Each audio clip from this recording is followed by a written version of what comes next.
welcome back. If it has joined us, watching the news at 10, broadcasting live from Lagos. A reminder of our top stories this evening. The army assures residents of Borno State of their safety as it battles Boko Haram insurgency. The Nigerian Medical Association calls for urgent attention on the primary healthcare system. Rivers State government protests alleged withdrawal of police details to senior appointees in the government. And the United States government denies pre-knowledge of alleged bugging of German Chancellor's telephone.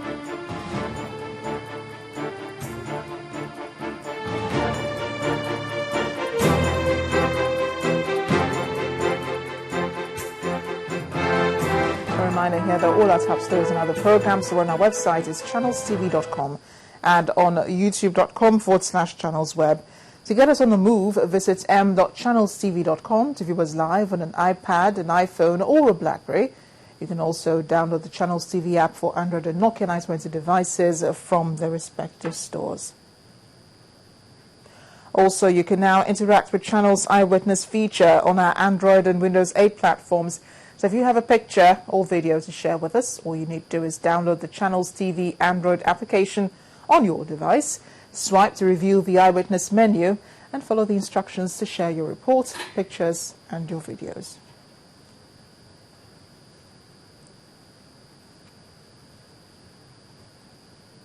We're in the southeast now, south, beg your pardon. Two officials of the Rivers State government, Mr. Tony Okocha and the Chief of Staff and the Secretaries of the State government, Mr. George Faye, are sending a protest letter to the Inspector General of Police over what they call the illegal withdrawal of their police guards on the orders of the State Commissioner of Police, Mr. Matthew Mbu. Speaking to Channels Television in his office, Mr. Okocha explained that 15 armed policemen stormed his official residence while he was away in an official meeting and barged into his premises to withdraw the policemen. He adds that the withdrawal of the two policemen and others attached to the Secretaries of the State Government, Mr. George Faye, without notice, poses a threat to their lives. That 15 gun-trotting men will be going to, as if they were going to war. If they need to withdraw the men, they will necessarily call them and say, look, you have been posted out of the place, rather than, because they embarrassed people who were in my house. I was a meeting of my people there. My family, my wife was calling from my hiding place to say that our life was in danger. So when I started investigating, then I found out that there was a signal authorized by the CP asking that the security men in my escort and those on guard in the house and my premises should be withdrawn with immediate effect. That of myself and the SSD should be withdrawn with immediate effect. No pre-information, nothing. There was no Plateau. You know what it takes. You know what it portends serious danger. And I think our lives are in danger, seriously in danger. We are not in the best of times in Rivers State, and he knows it too well, and it's part of those who have made us, come this terrible in terms of security. And then it's withdrawing. He said they should only assign leave to the SSG and myself. Those are oddlies. I don't know what an oddly will be doing. What the oddly does is in the day he follows you to work and closes and goes. So it means that in the day you don't have security in the house, and at night you have no security in the house. Well, we do have an update on that story. The Office of the Inspector General of Police has denied the allegation. Now, Namu town of Kwanpan local government area of Plateau State, north-central Nigeria, has been the focus of medical attention since the outbreak of cholera among internally displaced persons from Asakio in Nasarawa State seeking refuge in Plateau State. Since the occurrence of the disease in the community, over 86 persons were reported to have contacted what was suspected to be cholera, while 9 persons died as a result of the outbreak. Tisala, now you're talking.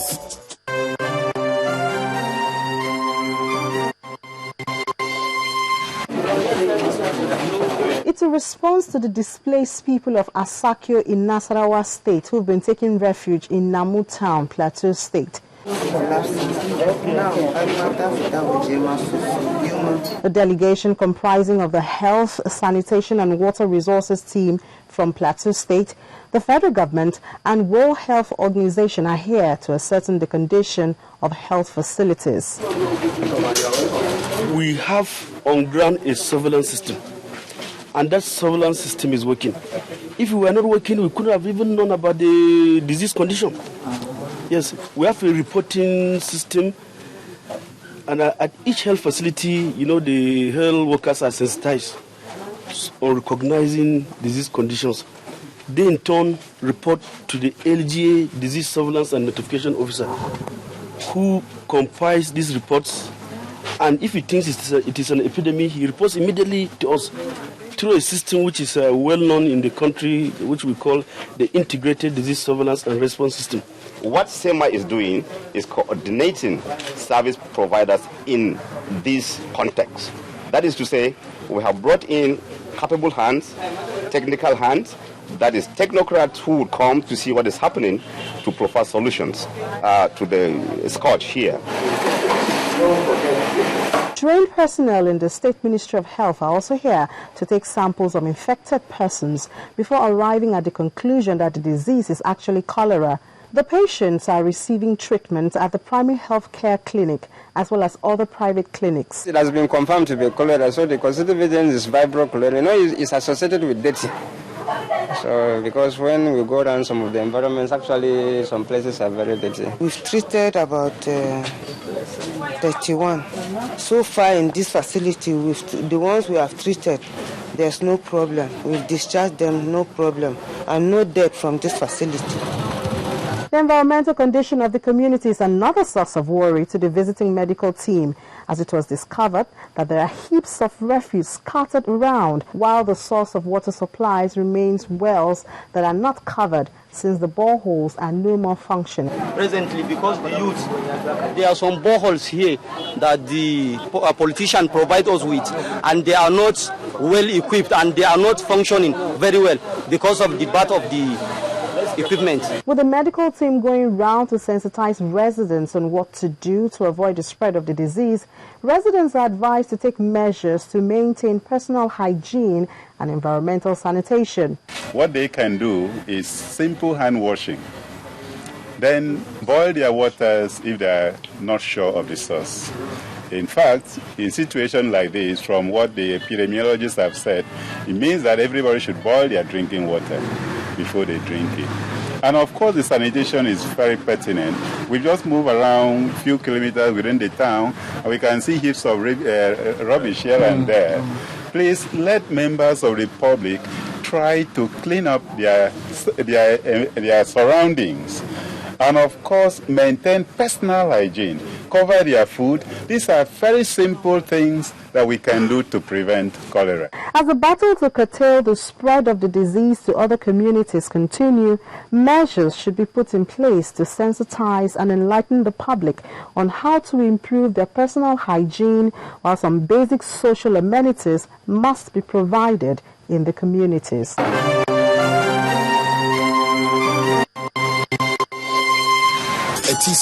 Now, you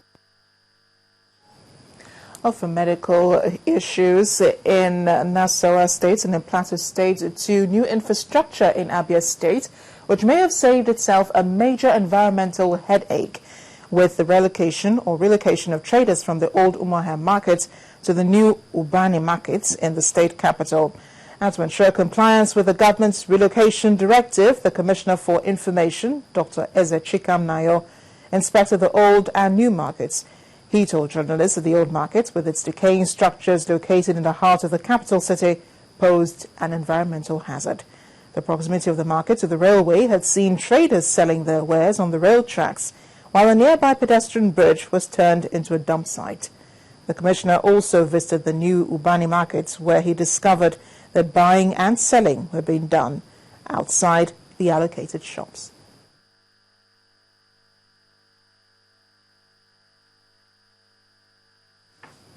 And one of the major promises of the Kogi state government is to tackle youth unemployment and ensure food security in the state. And since becoming governor, Captain Idris Wada has made the 21 local government chairmen conform with his objective of making jobs available to all. Our next report takes a look at key areas in which the government is trying to create job opportunities for the youth in the state. This cassava processing factory, built in Odogboyaga in the Kina local government area of the state under the Youth Advancement and Development Program, is aimed at keeping the youth off the streets. The factory, which was commissioned recently, processes gari, cassava chips and cassava grits in large quantities. Over 3,000 youths in the area are now employed. Here in Ihima Okehi local government area of the state, some of the youths have formed themselves into cooperative society and are now benefiting from this cassava processing project. Kogi State is currently the largest producer of cassava in Nigeria, as confirmed by the national statistics. However, farmers make very low earnings from cassava due to a combination of factors. About 90% of the production is utilized locally and carried out by small-scale farmers who continue to experience significant post-harvest losses. The main objective of the program is to create employment opportunities for the teeming youth in the state. The state government has provided a ready-made market for all the products. If you produce, there's no market, then that will be the end of it. So we are linking them up with market, facilitating the process of accessing market so that the business can begin to expand. And then once it's expanding, it means taking in more labor, which is basically the youth and the women, and therefore addressing issues inimical to socio-economic development. This project no doubt has a blessing of the state government, but the success of this depends on how many youths get employment at the end of the day. And attaining a megacity status goes beyond having a massive population, as there is need for several development structures to be in place. These include good transportation network, affordable housing and constant electricity, to mention just a few. As Lagos continues its drive to turn the state into one of the top 10 cities in the world by the year 2020. The special report seeks to show how best to actualize this plan, using the example of Frankfurt, Germany's most expensive city. Our correspondent, Oreoluwa Shonibare, reports. A megacity is usually defined as an area with a population in excess of 10 million people. To this end, the satisfaction of the citizenry in any megacity is paramount. With a population of over 21 million, it is estimated that Lagos will be the third largest megacity in the world by 2015, after Tokyo in Japan and Bombay in India.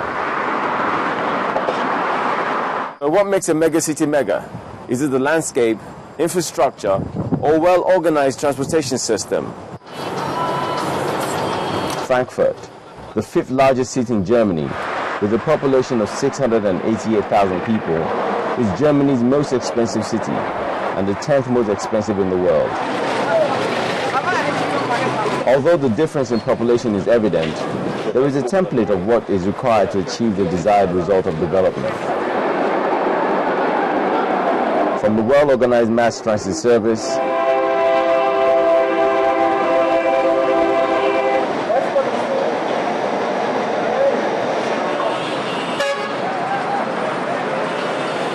towering skyscrapers for commercial activities,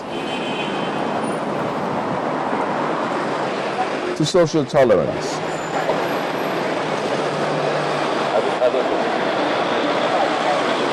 However, how well the resources are utilized to achieve this purpose is important. With the ban of the once popular Okada in the state, perhaps Lagosians should take a cue from the Frankfurt bicycle boom.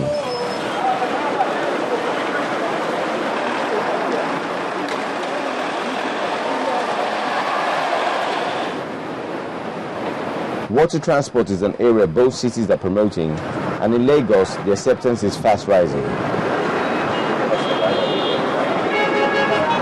And for Nigerians living in Frankfurt, the development in Lagos is most welcome.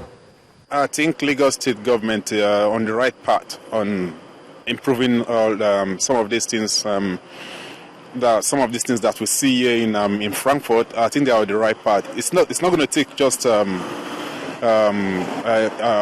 couple of weeks or a couple of months. It's going to take time, but I think they are on the right path. People tend to ride more bicycle, not because they can't afford something better also, but because sometimes for exercise and also to cut short traffic jams sometimes. Sometimes you even see the director of a company going to his office with a bike. I mean, it's normal. I mean, it's okay. Nobody looks at anybody. Because you're on a bike, nobody looks down on you or something like that. It's very, very normal. So what does it take to achieve megacity status? Whatever it is, one thing is clear. The leadership and the citizens must synergize before this can be realized. From the underground in Frankfurt City, Germany, this is Orolu Ashonibare reporting for Channel Television News. And when the news at 10 returns, so taking art beyond the shores of Nigeria. That's an art review tonight. Do join us again.